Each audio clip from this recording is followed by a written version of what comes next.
বিপিএলে ব্যাটার বোলারদের প্রসঙ্গে আসতে চাই, যেখানে বাংলাদেশিদের দাপটি অনেকখানি বেশি অন্য অনেক আসরের চেয়ে। এটা নিশ্চয়ই ইমপ্রেসিভ একটা ব্যাপার। অনেক প্লেয়ারদের আপনি ইন্টারভিউ নিয়েছেন, অনেক ব্যাটার বোলার সবাই খুব এক্সাইটেড টুর্নামেন্টে নিয়ে। সারা বছর ধরে কিন্তু বিপিএলের জন্য একটা আলাদা করে অপেক্ষা থাকে প্লেয়ারদের। সেখানে দেশিরা পারফর্ম করবে, এটাই হওয়া উচিত। আইপিএলেও আমরা দেখি যে সবসময় ইন্ডিয়ান প্লেয়াররা ভালো খেলে থাকে, পিএসএলে সবখানেই ইউজুয়ালি তাই হয়। বিদেশি প্লেয়াররা যে একেবারে খারাপ খেলেন সেটা নয়, কিন্তু বাংলাদেশে একটা অভিযোগ ছিল যে বিপিএলটা আসলে পাকিস্তানি প্লেয়ার বা কিউই প্লেয়ার এরাই বেশি মাতান। এবার নিশ্চয়ই সেই অভিযোগটা অনেকখানি ভাঙতে পেরেছে বাংলাদেশ। দেশিরা যদি ভালো না করে তাহলে আমার মতে এমন বিপিএল এর ফায়দা কি? তাহলে তার এমন টুর্নামেন্ট আয়োজন করে আপনার কোনো সার্থকতা নেই। তবে যেটা সবচেয়ে ভালো লাগার একটা দিক, যে বিপিএল এর আগে এনসিএল এর মতো একটা টুর্নামেন্ট হওয়ার ফলে কিন্তু আমার মনে হচ্ছে যে দেশি ক্রিকেটাররা, মানে বিপিএল এর আগে হয় কি রাফি, যে হুট করে একটা যে ঠিক আছে আমরা তো এই দলে খেলি, আমরা যাই একটু প্র্যাকটিস করি একদিন, এরপর আমরা মাঠে নেমে যাই। তো এক্ষেত্রে আর কি প্লেয়াররা একটু মানিয়ে নেওয়ার যে সময়টা সেটা পায় না। তো মাঠে ক্রিকেট খেলে যদি আপনি মাঠে মানিয়ে নেন তাহলে মাঠে পারফরমেন্স করবেন কখন? তো ওই পারফরমেন্স পেতে পেতে একটু সময় লাগে। এবার একেবারে শুরু থেকে ডে ওয়ান থেকে টি-20 মুডে ছিল ক্রিকেটাররা। যারা জাতীয় দলের বাইরে তারা এনসিএলটা খেলেছেন, আর যারা জাতীয় দলে তারা উইন্ডিজে টি-20 সিরিজটা খেলে এসে একেবারে বিপিএলটা খেলেছেন। এর ফলে আমার মনে হচ্ছে যে দেশিরা বেশ ভালো পারফরমেন্স করছে, আর তার জন্য অবশ্যই এনসিএল বেশ ভালো একটা ক্রেডিট পেতে পারে। এমনকি বাংলাদেশ ক্রিকেট বোর্ডের আলোচনা সমালোচনা তো আমরা করতেই থাকি, তবে এর জন্য একটা বিসিবি সাধুবাদ পেতে পারে। তবে বিপিএল এর সেরা 5 ব্যাটার যদি আমরা একটু দেখি বা দেখানোর চেষ্টা করি, তাহলে জাকির খুব ভালো করেছেন, যিনি এনসিএলে খুব ভালো পরিশ্রম করেছেন।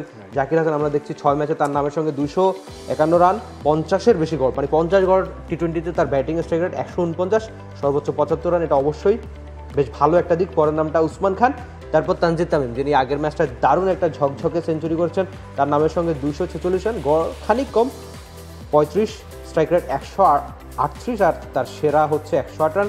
লিটন দাস, যিনি চ্যাম্পিয়ন্স ট্রফি না খেলার আক্ষেপে হয়তো এখনও ভুগছেন, তার নামের সঙ্গে 240 রান, ব্যাটিং গড় 48। আর তারপরের নামটা সাইফ হাসান, যিনি প্রচণ্ড পরিশ্রমী একজন ক্রিকেটার।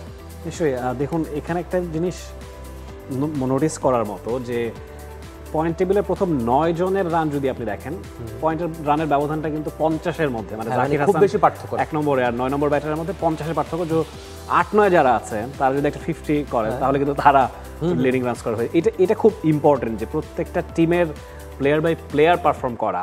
আপনি যেটা বললেন ইন্ডিভিজুয়ালি, এখানে কিন্তু এক টিমের প্লেয়ার 5 জনের মধ্যে 3 জন নয়।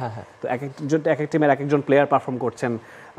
হয়তোবা সিলেট খুব এক্সট্রাঅর্ডিনারি খেলছে না, কিন্তু জাকির হাসান সবার উপরে আছেন। তানজিদ তামিমের দল বা লিটন দাসের দল, তারাও তো তলানিতে আছে। তারাও দুজনেই 2টো সেঞ্চুরি করেছেন একই ইনিংসে, যেটা আপনি কিছুক্ষণ আগে বলছিলেন খুবই রেয়ার কেস। সাইফ হাসান রংপুর রাইডার্সের হয়ে খেলছেন। এই ব্যাপারটা খুব ইম্পর্টেন্ট যে অনেক বেশি পারফর্মার থাকা। একদম এক পেশে পারফরমেন্স কিন্তু আসলে ফ্র্যাঞ্চাইজি লিগগুলোতে আমরা দেখতে চাই না। আর রাফি, জাকিরের কথা একটুখানি বলতে চাই। তিনি নিজে বিশ্বাস করেন, আমাকে বলেছেন যে তিনি বিশ্বাস করেন যে সাদা বলের ক্রিকেটার হিসেবে তিনি পারফেক্ট, বা সব ফরম্যাটটাই তিনি খেলতে চান। হয় কি আমরা একজন ক্রিকেটারকে ভাবি যে তিনি টেস্ট ক্রিকেটার বলে হয়তো টি-20টা খেলতে পারেন না। তো আপনি দেখুন, মানে পুরো বিশ্বে কিন্তু তাই চলে, যারা টেস্ট ক্রিকেটটা বেশি ভালো খেলে তারা কিন্তু বাকি ফর্মেটগুলো ভালো খেলে। আর টেস্ট ক্রিকেটকে এই জন্যই মানে সব খেলার বস বলা হয়। আর আরেকটা ব্যাপার কি, জাকির এনসিএলটা মানে ইনজুরি থেকে ফেরার একটা প্রক্রিয়াতে ছিলেন, তখন এনসিএল এর সিলেটের মাঠে বসে প্রচুর প্র্যাকটিস করেছেন। এবিপিএল সিলেট যে 2টো ম্যাচ জিতেছে, ওই 2টো ম্যাচে কিন্তু জাকির জিতিয়েছেন। এমনকি সাইফও খুব ভালো একটা জুটি করেছেন অ্যালেক্স হেলসের কথা, আর লিটন আর তানজিদ তামিমের কথা তো বললেন। মানে বিপিএল ব্যাটারদের যদি আমরা দেখি, অবশ্যই বাংলাদেশ ব্যাটারদের জন্য একটা বড় পাওয়ার এখন পর্যন্ত। অ্যাবসলিউটলি। আমরা বোলারদের প্রসঙ্গেও যেতে চাই। সবচেয়ে বেশি উইকেট তাসকিন আহমেদ পেয়েছেন, 6 ম্যাচে 14টা উইকেট, 11.21 তার অ্যাভারেজ, 6.72 তার ইকোনমি। নিশ্চয়ই মনে আছে ঢাকা পর্বে 19 রানে 7টা উইকেট নিয়ে তিনি কি বলবো একদম মানুষের মাথা খারাপ করে দিয়েছিলেন। আবহাওয়াদের রনি 5 ম্যাচে 11টা উইকেট নিয়েছেন, খুলনার হয়ে খেলছেন, 16.90 তার গড়, 9.87 ইকোনমি রেট, 44 রানে 4 উইকেট তার সেরা বোলিং ফিগার। তানজিম সাকিব 6 ম্যাচে 11 উইকেট তিনিও নিয়েছেন, 19.45 তার গড়, 9.10 ইকোনমি রেট, 33 রানে 2 উইকেট নেবার কীর্তি তিনি দেখিয়েছেন। খুশদিল শাহ এবং শেখ মেহেদি দুজনই রংপুর রাইডার্সের হয়ে খেলছেন, দুজনই 7 ম্যাচে 9টা করে উইকেট নিয়েছেন। এখানে ব্যাটারদের মতোই প্রথম 5 জনের মধ্যে 4 জনই বাংলাদেশি, একজন মাত্র খুশদিল শাহ যিনি পাকিস্তানি। তো এটা খুবই ইতিবাচক একটা ব্যাপার যে টুর্নামেন্টের অর্ধেক প্রায় শেষ হয়ে যাচ্ছে, অর্ধেক শেষ হয়নি আসলে, অনেকখানি বাকি আছে, কিন্তু এর মধ্যেও বাংলাদেশিদের ডমিনেশন। আপনার কি মনে হয় এমিল, যে বাকি ভাগ যেটা আছে চট্টগ্রাম পর্ব, তারপর আবার ঢাকায় ফিরবে, সেখানেও কি দেশের এই দাপট দেখাবেন? অন্তত ব্যাটারদের ক্ষেত্রে তো তাই মনে হয়। আর বোলারদের ক্ষেত্রে কি তারা একটুখানি আক্ষেপের হয়তো থাকতে পারেন, যেহেতু অনেকখানি ব্যাটিং উইকেট বা স্পোর্টিং উইকেট আমরা বলতে পারি। তবে ব্যাটিং উইকেটে যেহেতু খেলা হবে, বোলাররা নিজেদের সেরার দিনে যদি ভালো পারফরমেন্স করেন, আপনি বলছিলেন যে অনেক ক্রিকেটারের সঙ্গে, মানে যতজন ক্রিকেটারের সঙ্গে আমার কথা হয়েছে তারা উইকেট নিয়ে সন্তুষ্ট, যেটা আদতে খুব বেশি হয় না, বা অন ক্যামেরা অনেকেই বলতে চান না যে মিরপুরের উইকেট নিয়ে তাদের অভিযোগের কথা। কিন্তু এবার যে ধরনের উইকেটে খেলা হয়েছে, অন্তত ক্রিকেটাররা খুশি হয়। কি পেসাররা এমন উইকেটে খেলে তাদের স্কিলগুলো নিয়ে আরেকটু বেশি হয়তো কাটাছেড়া করার বেশ ভালো সুযোগ থাকে, যে আমি কেন এই ম্যাচে রান দিচ্ছি, বাকি ম্যাচে আমি নিশ্চয়ই কামব্যাক করতে পারবো। মানে যে পিচে একজন ব্যাটার সেঞ্চুরি করছে, অনেকটা একই রকম পিচ না হলো বা একই টুর্নামেন্টে আরেকজন বোলার কিন্তু 7 উইকেট পাচ্ছে। তার মানে আপনি যদি স্কিলফুল হয়ে থাকেন তাহলে অবশ্যই আপনি রান করবেন, আপনি উইকেট নেবেন, যেটা আদতে বিপিএল এর জন্য বেশ ভালো একটা ইতিবাচক দিক। এই ব্যাপারটা কি, মানে মিরপুর হচ্ছে বাংলাদেশের হোম অফ ক্রিকেট, কিন্তু মিরপুরের উইকেটটা নিয়ে সবচেয়ে বেশি অভিযোগ। সিলেট চট্টগ্রাম উইকেট নিয়ে কিন্তু খুব বেশি অভিযোগ ছিল না। ইনফ্যাক্ট আপনি খুলনার স্টেডিয়াম বলুন বা বগুড়া শহীদ চান্দু স্টেডিয়াম বলুন, ফতুল্লা বলুন, এইসব স্টেডিয়ামে যখন খেলা হতো রেগুলার, তখনও কিন্তু এত অভিযোগ আমরা শুনতে পাইনি। হ্যাঁ, হয়তো বা অন্যান্য ফ্যাসিলিটিস, যেমন খুলনায় 5 স্টার হোটেলের নিয়ে একটা অভিযোগ ছিল, বা নারায়ণগঞ্জেতে তাদের হয়তো বা কী বলবো ড্রেনেজ সিস্টেমটা নিয়ে অভিযোগ ছিল, বগুড়া হয়তো বা অন্য অভিযোগ থাকতে পারে। কিন্তু মানে মিরপুরের পিচ নিয়ে, উইকেট নিয়ে যে পরিমাণ অভিযোগ, আমার মানে সারা দুনিয়াব্যাপী অনেক আলোচনা সমালোচনা সবসময় হয়ে আসছে। তো এবারে বিপিএলে এই যে পরিবর্তনটা, পরের বার যখন চট্টগ্রাম ঘুরে মিরপুরে আসবে, আপনার কি মনে হয় যে উইকেটটা একই রকম বিহেভ করবে? একটুখানি উইকেট আমার মনে হচ্ছে এখানে রান পাওয়ার একটা বড় কারণ হচ্ছে উইকেটটা বিশ্রাম যদি পায়। তো এখন যেহেতু এই হ্যাঁ একদম, মানে আপনি যেহেতু প্রথমে ঢাকায় খেলেন, তারপর সিলেট, তারপর চট্টগ্রাম হয়ে আবার ঢাকায়, এই নির্দিষ্ট সময়টাতে তো আর মিরপুরে কোনো ম্যাচ হচ্ছে না। তো যখন ম্যাচ না হয় তখন উইকেটটা বেশ ভালো বিশ্রামের সুযোগ পায়, তো তখনই আদতে বড় রান হয়। তো আমরা তো আপনি উইকেটে যেহেতু রান না হলে স্বাভাবিক, এমনকি সাকিব আল হাসানই বলেছেন যে মিরপুরের যে উইকেটে আমরা খেলি, এই উইকেটে যদি কেউ 10টা ম্যাচ খেলে হয়তো একজন ব্যাটারের ক্যারিয়ারই শেষ হয়ে যাবে। কারণ আপনি বুঝবেন না যে তার গড় হয়তো 15-20 থাকবে, কিন্তু ওই 15-20 হয়তো অন্য একটা ব্যাটিং সহায়ক উইকেটে তিনি 35-40 রান হয়তো করতে পারতেন, কে জানে।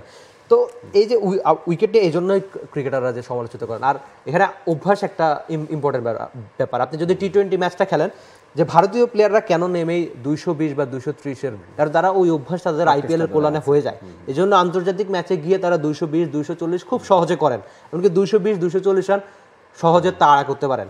তো এই জন্য আমার মনে হচ্ছে অভ্যাসটা খুব ইম্পর্টেন্ট। আপনি ভালো উইকেটে খেললে অন্য সময় গিয়ে ভালো রান করতে পারবেন। নিশ্চয়ই। এর মধ্যে একদিন মিরপুরে যাওয়ার সুযোগ হয়েছে, আমি ওই ফাঁকা মাঠেও দেখেছি প্রচুর তৎপরতা চলছে উইকেটটাকে এখনও ইনট্যাক্ট রাখার বা আগের রূপে ফিরিয়ে আনা, যেহেতু টানা অনেকগুলো ম্যাচ হয়েছিল মিরপুরে।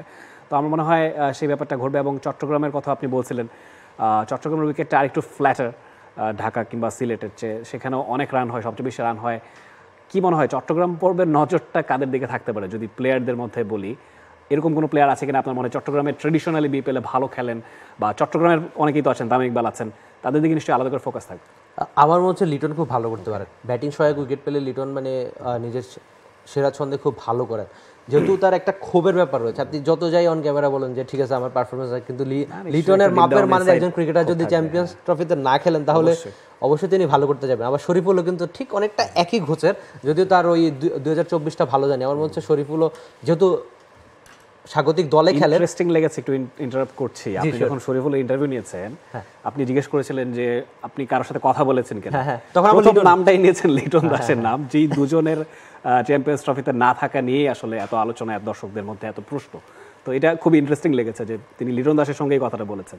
মানে ওই যার যত ক্ষত সেই মনে হয় বোঝে ব্যাপারটা। এই জন্যই লিটনও হয়তো বাদ পড়েছেন, শরীফুল নিজে হয়তো বাদ পড়েছেন। যদি শরীফুলের থাকার খুব একটা কথা ছিল না, যেহেতু তার 2024 বা আগের বছরটা খুব একটা ভালো কাটেনি, ইনজুরিতে ছিলেন, তার একটা ফেরার চেষ্টা চলছিল, কিন্তু লিটন থাকলেও হয়তো থাকতে পারতেন। সেসব নিয়ে আলোচনা সমালোচনা তো হবেই, তবে আমার মনে হচ্ছে এই দুই ক্রিকেটার চট্টগ্রামে ভালো করতেই চাইবেন। ওকে, নিশ্চয়ই, আমারও তাই মনে হয়। এবং চট্টগ্রাম পর্ব জমজমাট হবে। সেই খেলাগুলো দেখতে হলে টি স্পোর্টসের পর্দায় আপনাকে চোখ রাখতে হবে। প্রথম যেই ম্যাচটি হবে ঢাকা বনাম বরিশালের মধ্যকার আগামীকাল দুপুর 1:30টায়, এবং সন্ধ্যা 7টায় হোম টিম চট্টগ্রাম মুখোমুখি হবে খুলনা টাইগার্সের। সবগুলো ম্যাচ দেখতে টি স্পোর্টসের পর্দায় চোখ রাখবেন। বাংলাদেশ প্রিমিয়ার লিগ 2025, 7টি দলের জমজমাট লড়াইয়ে মাতবে পুরো দেশ। দেখতে চোখ রাখুন টি স্পোর্টস নেটওয়ার্কে।